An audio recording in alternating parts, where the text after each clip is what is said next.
سورة المرسلات مكية. أعوذ بالله من الشيطان الرجيم. بسم الله الرحمن الرحيم. والمرسلات عرفا فالعاصفات عصفا والناشرات نشرا فالفارقات فرقا فالملقيات ذكرا عذرا أو نذرا إنما توعدون لواقع وإذا النجوم طمست وإذا السماء فرجت وإذا الجبال نسفت وإذا الرسل أقتت لأي يوم أجلت ليوم الفصل وما أدراك ما يوم الفصل ويل يومئذ للمكذبين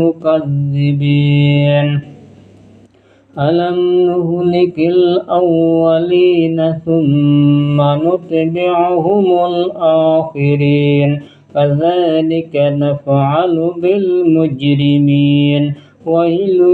يومئذ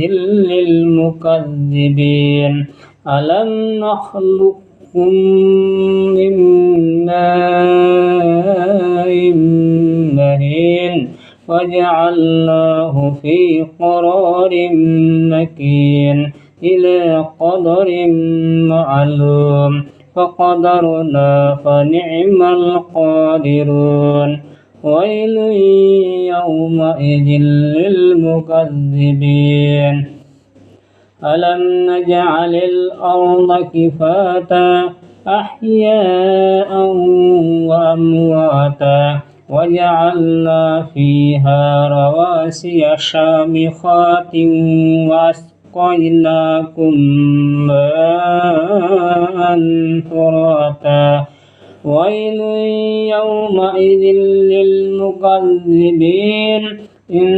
انطلقوا إلى ما كنتم به تكذبون انطلقوا إلى ظل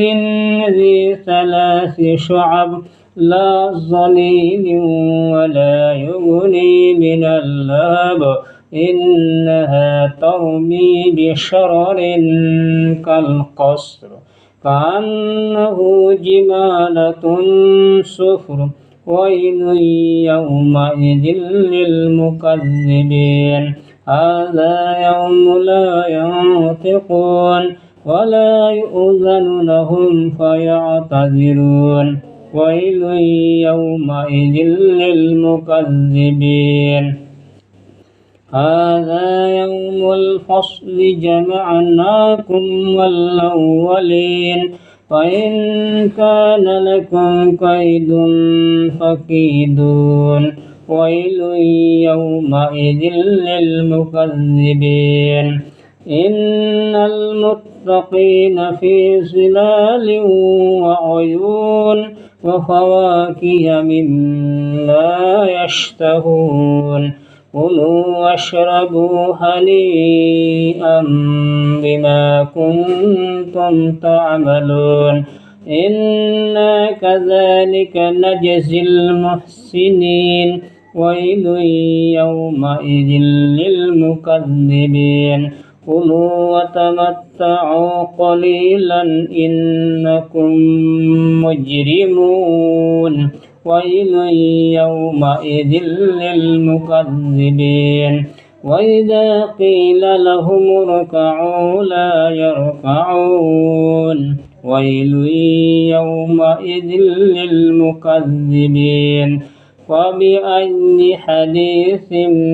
بعده يؤمنون